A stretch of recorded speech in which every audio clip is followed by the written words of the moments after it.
Hi, I'm Mike Hanverger with Tricky Fast Studios. Today I'm going to show you how to use the object pooling system in Cat Game Builder. By the end of this video, you should be able to set up an object pool, acquire items from the pool, use them, and then send them back to the pool. So to get started here, I've created this little level that we've used in other examples, and it's pretty simple, and it has, a player object. It has some geometry, and that's about it. What we're going to do is we're going to create a bullet and have the player spawn the bullet in rapid fire mode anytime they hold down the right mouse button. So the first thing we need to do is actually create the bullet. So we can just create a sphere here, make it smaller, and we're going to call this my bullet. Okay.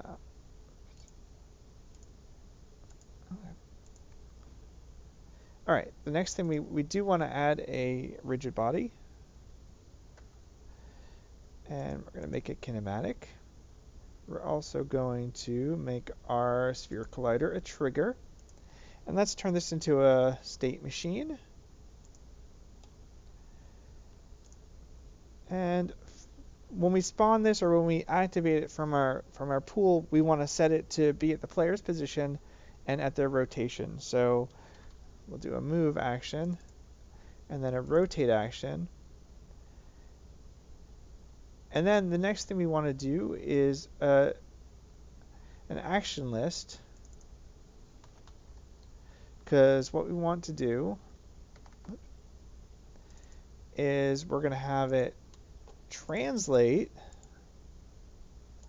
forwards using the translate action, and then our first object pool thing is going to be return to object pool. So let's start filling these in. So this move action, the destination, we're going to set it to be the player.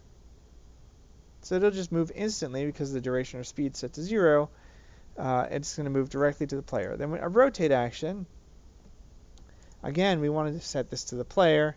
We need to use a reference name here. Let's use the picker for that. So if we go to the middle here for component values, the player has a transform, and it has Euler angles on the transform, so we'll select that. So now it's going to rotate it to the same direction as the player. Now in our action list, our transform action, we just want to move it along the z-axis. Let's just do 50 and do that over 1 second. So it's just going to move straight forward 50 units. And then right after that, it's going to return itself to the pool. We do need to specify a pool name here, so we'll call that bullets. And the target here is the owner or the bullet that we've created here.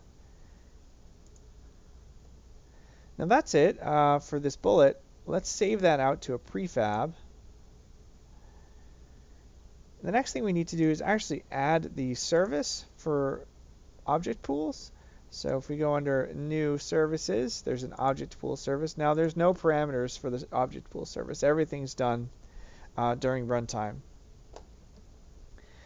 So in that vein, on the player, we need to create a pool for our bullets.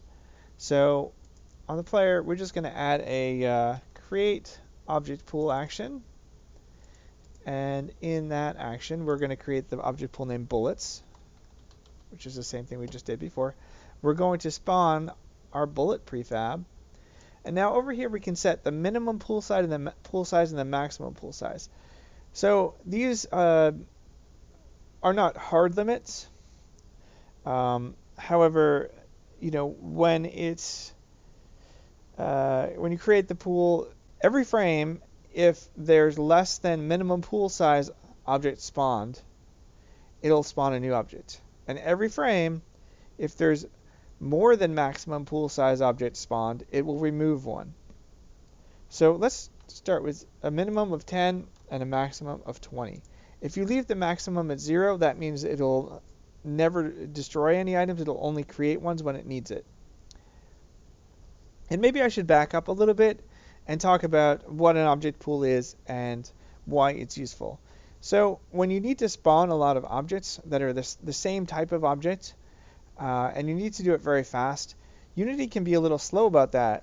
If you just use the spawn action, it's going to have to create a new copy of everything, and it takes a little while, and it's going to slow down your game. So in cases like this where we want to spawn a lot of bullets really fast, it's best off to use an object pool. So that's basically, we are going to create a bunch of bullets but leave them inactive.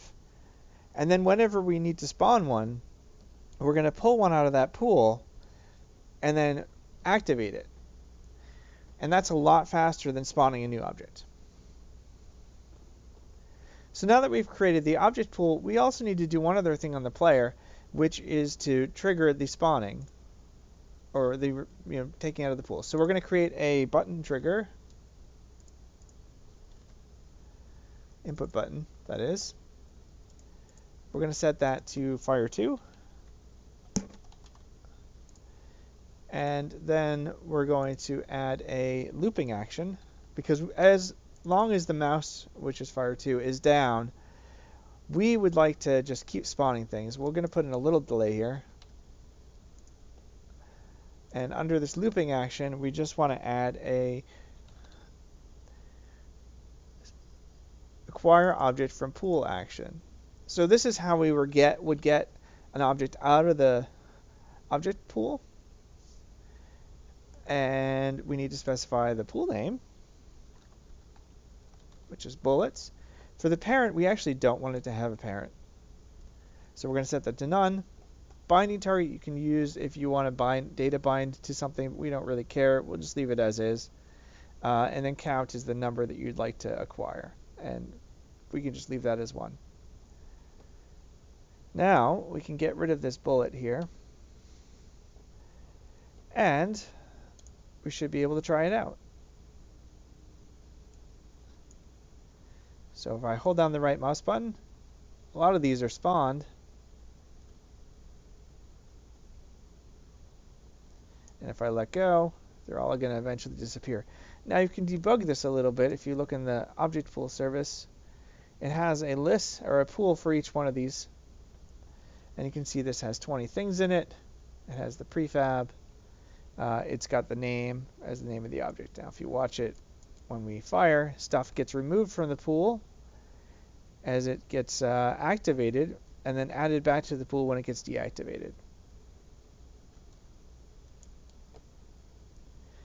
And as the bullets finish up their movement, they all come back.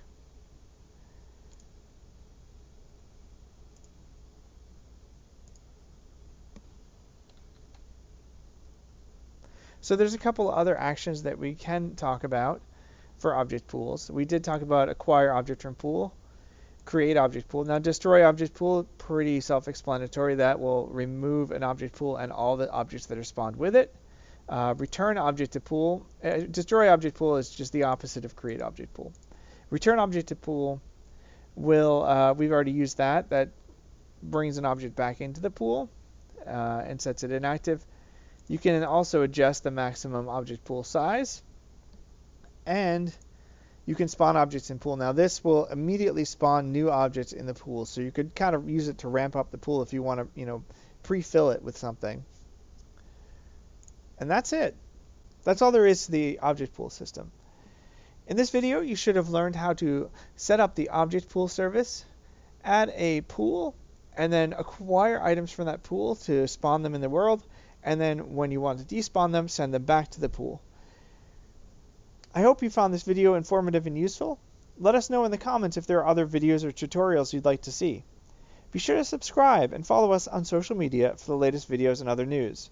For more information on CAT and how it can help you build and prototype games faster, please visit catgamebuilder.com. I'm Mike Handberger with Tricky Fast Studios. Thanks for watching.